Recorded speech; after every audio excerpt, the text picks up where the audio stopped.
Ladies and gentlemen, fellas, today we are discussing the 5 most profitable sports bets, and we're doing it right now. Starting with live bets, and live bets are so important because they're very quick. The sportsbook does not have weeks and months and days to adjust the lines. They have just seconds and minutes. If we use tennis right now as an example on DraftKings, you can see basically every minute, maybe even every 30 seconds, the odds are changing here. It is very difficult for an algorithm for a sportsbook to be able to accurately assess those lines. And the reason becomes not everything is so numbers related, because you can pick up on some things an algorithm or a robot cannot. With live betting, for example, here player A seems to be benched after fumbling in football. You see he's getting talked by the coach, he puts his helmet on the side, he throws it. Well, now you can take his unders for the rest of the game, or maybe you end up taking his backups overs. And a similar example is you see a player, maybe another running back, starting to limp, but he's not yet ruled out for the game, and it's not widely reported by, say, a top reporter in the NFL like Adam Schefter, so the lines don't move, but you have identified it. You have a little bit of a buffer time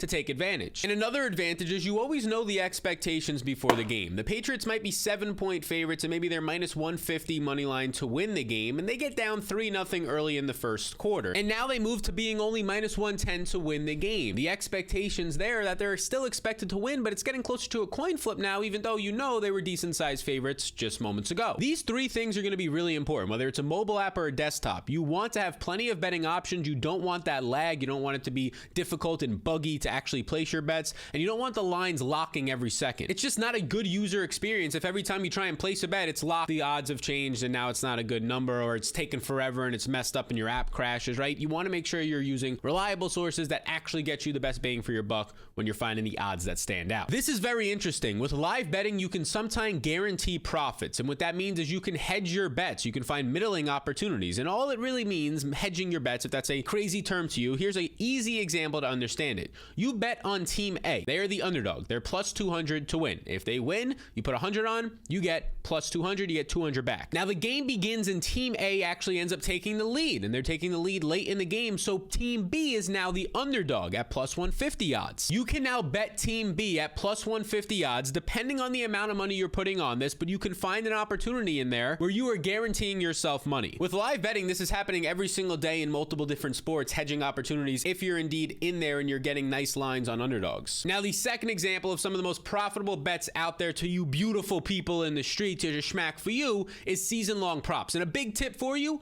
bet the unders. Unders are definitely not sexy, and I literally have a sign that says take the over, but you're gonna get some benefits from betting unders. By taking the unders on props, you actually come out on the positive side if injuries happen and a player can't finish the game or the season, role changes midway through the season, maybe a rookie comes in and gets more work than anybody was expecting, and just naturally players resting. Maybe they made the postseason and they can rest now, or maybe they're dinged up towards the end of the year, they're playing for their next contract, they're not going to make the playoffs, why go extra hard? Maybe you take a day off. And not only that, but the general public, including myself at times, love betting overs because you hate it when it's the first or second quarter and your under bet already lost. The over is never dead until it's over, right? So when that's the case, sportsbooks know this, they can inflate those over props by 5 or 10%, which they often do, maybe even more in some situations, which means you naturally have an edge taking unders. And this is an interesting example that we can work with here on Prize Picks, is that let's say Dalvin Cook, he's a running back. We know this is a guy, running backs in general always get hurt. This is a guy who gets hurt pretty often. 1,300 rushing yards is a lot for a team that drafted a running back last year, has a running back in the backfield as a backup who's already good in Alexander Madison,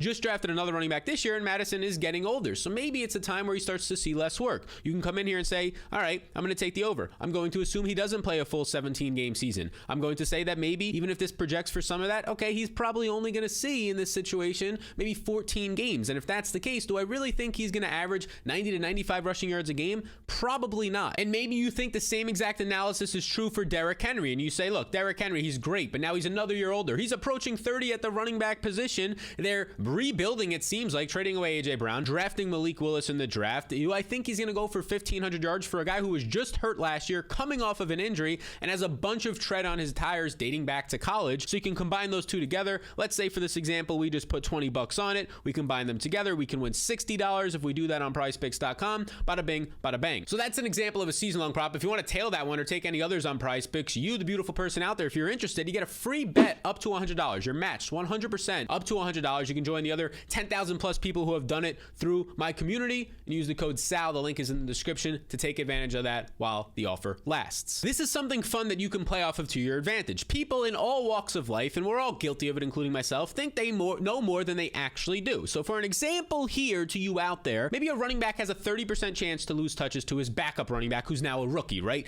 Where the public says, there's no way Dalvin Cook, there's no way Christian McCaffrey, Saquon Barkley is going to lose touches to the backup. They're going to lose 0% of their touches. Well, 30% now chance goes in your favor. And another pro tip for you is to check player incentives. And what is an incentive? It's just a bonus. So for an example, if a player scores 8 touchdowns in a season, he receives an additional $100,000 bonus. So you can go in there and you can say, hey, his prop is set at 6, it's set at 7, 7.5. He's incentivized to go over that. That can work in my favor. And there's a lot of free resources out there for you to actually go and find where these players' incentives, where their cheddar, their dollaruskis, their extra dollaruskis, the hidden dollaruskis are in their contracts. For example, spottrack.com right here has a ton of free tools. This would be Tyreek Hill's player page. It talks about his entire contract, so a lot of good details here. And then down here in the contract notes, it usually does not come out until the season starts, the exact incentives. So these contract notes are going to be in here for each year's signing bonus, and there's already one in here for next year. If he makes the Pro Bowl, he gets an extra $250,000, but you will start to see populated as the season comes closer. And this is for all sports, this website. It'll say if he goes over 1,300 receiving yards, another $100,000, things along those lines. And this is just one tool in your beautiful handy dandy toolkit, because you don't just rely on this, but it's a good way to start to build some props into your betting portfolio, your very sophisticated portfolio out there. Because look, if a player is not motivated to go over a certain amount of yardage, probably just not going to hit that type of prop number. Third example of the most profitable bets out there is going to be betting on niche sports. And niche just means not as mainstream, less talked about, right? And some examples would be the United States Football League, tennis, the WNBA, esports leagues. And a lot of people pushed back after this Twitter thread. Some people, had some positive comments out there about tennis not being a niche sport. And I understand it. Everybody knows what the sport of tennis is. But if you're talking about the betting handles on these sports, it is far down the list. It is above WNBA and USFL and esports, but it is still in the niche sport category as not cracking the top 5, not cracking the top 8 when you factor in a lot of different soccer leagues. And when it comes to niche sports, there's 2 very important factors. The first one is the less news, the better. The less information out there, the more you and I are rewarded for actually uncovering that information. And here's a very easy example. This is the United States Football League. It's a news account. I don't believe it's actually a part of the league, but this is somebody who a large amount of their time is put into covering the United States Football League. And they have 10,600 followers. That's a very good following. It is. It's very well deserved. But just for comparable reasons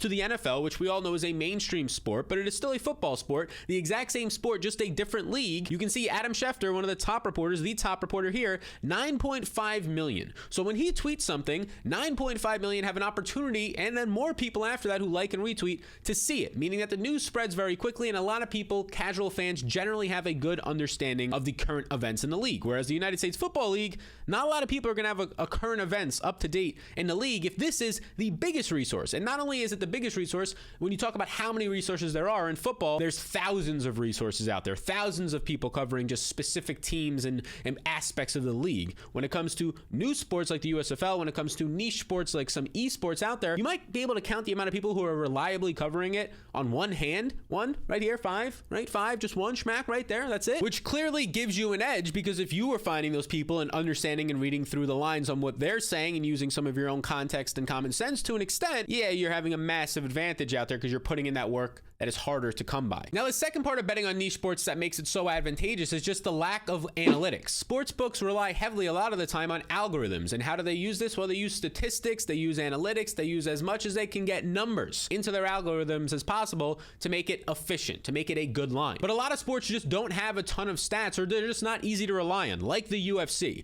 So I cover MMA stats, right? I bet on MMA. I play fantasy DFS for it. I offer this on my Patreon down below. A bunch of people are using it every single week for every single UFC event, and this would be an example of that. So you have a bunch of stats in here: strikes per minute, strikes percentage, strikes defense. Now, all these stats are nice, and it's cool to have them color-coded, and it gives us some context, but here's the big thing that I put out in this tweet. It's harder to rely on them because UFC fighters, they fight 1 to 3 times a year and often switch their styles and how they fight depending on their opponent. If they're fighting a guy who wrestles and likes to take it to the ground, they're going to have to train a little bit differently than if they were fighting a guy who's just going to stand up and hang and bang with them, right? So stats become less reliable, and if if sportsbooks are actually using those stats there, you're at an advantage because you know they're not as reliable. And another thing is that a lot of niche sports like the United States Football League, the USFL here, they just don't have advanced analytics yet. They're too soon, or they don't have ways or processes or the money, the budget to actually put into advanced analytics. So you can see here for passing stats, and this is for any position, rushing or receiving, that you have the quarterbacks. Their passing stats here is very simple. How many completions they had, how many attempts, their completion percentage, their passing yards, their touchdowns. It's as simple as it gets. You're not getting any advanced analytics to show you maybe some of the underlying things, some of the things that maybe they're not as good as it seems, or they are better, they're just playing on a bad team. Their efficiency metrics are not there like they are for football, for the NBA, for some of these bigger leagues that have more money to put into advanced analytics. So the less advanced analytics out there, the more that you have to rely on context and taking the time to actually read through the tea leaves, which an algorithm just isn't going to do. Especially for smaller sports, they don't get as many offers or bets going on them, so they're not as incentivized to care if there's some people out there dominating them on those sports because they're paying attention. Now, the fourth example of some profitable bets, the most profitable bets out there, is going to be static lines from breaking news. And the best example of this is the NBA. And what it means is just once breaking news happens on some players, especially if they're not the most popular players out there, you might have a couple of moments on a lot of sports books to go get some player props because they're slower to update. And the most common place you'll find this is the NBA, who has not really any structured reporting. You're supposed to get your injuries in there the first or 30 minutes before lock, but even then, a lot of teams don't follow that, and there's no penalties to if you don't, so there's no reason not to. So here's a real life example that myself and people in our free Discord that's linked down below were able to benefit from last year in 2021. And this happened often in the NBA, and it happened often in player props for new leagues like the USFL, for fights being called off in the UFC. Even in the NFL, it happened at times when the overnight news would come in from Adam Schefter late and the lines just wouldn't update right away. LeBron James, who is the most popular player and most recognizable player in the NBA, was ruled out at 9:50 p.m. He's on the Lakers. They play on the West Coast, so it was late. At 9:55 p.m., so 5 minutes later, his teammate Anthony Davis prop went from 19.5 points to 24.5. So over under 19.5 instead of 24.5. So you had a solid 5 minutes, myself, people in the Discord, yourself out there, everybody had a solid 5 minutes to go get a very, very good prop of Anthony Davis over 19.5. That prop rose by five. The end result, Anthony Davis ended up scoring 24 points. If you took the prop at the 9:55 time and you were paying attention, you ended up winning some money. Now, the negatives for the breaking news is that you have to be paying attention. You might have to have notifications on your phone, which I personally don't like, or you have to be in a Discord, which again, ours is free down below. You can check it out. And you have to know which news actually matters. But there are some tools out there for that. An example of a free tool for the NBA is right here. It's called Add More Funds. And you can basically say, hey, when a player is off the court, what is the impact? So for the Mavericks, if I was to say Luka Doncic, their best player, if he ended up going off the court, what would happen to everybody's overall stats here? What would happen to their field goal percentage? What would happen to their points scored? What would happen to their overall total efficiency metrics? And you can keep scrolling to how many assists that they would have, what would their usage rate be, how often they're touching the ball, which is pretty important. So when Luka Doncic is off the court, Jalen Brunson sees a 28% usage rate. He ends up leading the team. If you take out guys who don't really play that much, he ends up leading the team amongst the starters with a 28% usage rate. Guys who come off the bench like a Spencer Dinwiddie end up seeing a 31% usage rate. And you can start to see which players actually will benefit from a player being ruled out. And once you do it over time, you start to remember, oh, these are the guys who benefit, and it becomes much quicker. You have the experience now to take advantage of that breaking news. And you can find a lot of that breaking news on Twitter. For the NBA, Fantasy Labs posts a lot of great stuff. So does Underdog NBA. They just post the most up-to-date lineups and inactives. And you usually have from these accounts a minute or two before the beat writers report it. So then you have an extra minute or two to actually go in there and get the props on top of whatever the sportsbook delay is. It could be anywhere from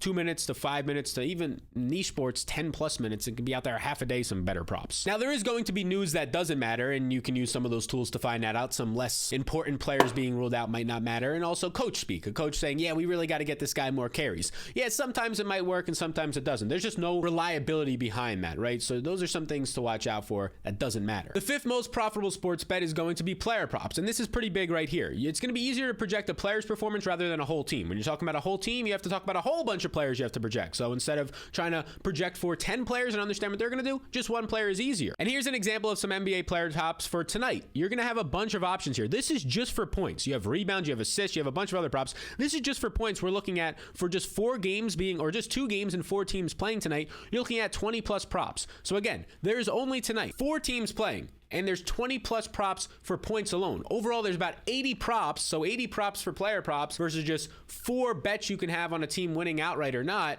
Yeah, you're gonna find a lot better options just because you have more options from the player props. And as I state here, like season-long props, betting the under is normally gonna be smart. Most people bet the overs, which inflates the line like we talked about earlier, giving you a natural edge, and you secure yourself against injuries or blowouts in the NBA. If a team gets up by 20, they rest their starters and maybe the entire fourth quarter, that hurts you. You can kind of avoid that. If you take the unders, well, then it helps you. And my favorite spot to find player props is going to be prizepicks.com. I've been using them for about 2 years now, and you can use the code SAL like we discussed earlier for a free bet, joining the tens of thousands of people who have used this code and taken advantage of getting a free bet matched up to $100. Code SAL is linked in the description. So I've made about 5,000 sports bets over the last couple of years, and I hope now these findings and these being the most profitable that I have found and the best tricks and tips can help you win some more beautiful dollarooskies, you beautiful people and you fellas out there. Now, if you want to find some of the biggest mistakes that you can avoid to increase the amount of money you're winning and just be a better sports bettor, identify these easier, this video right here is going to help you out with that one. Man, betting player props is a way to win a lot of dollarooskies.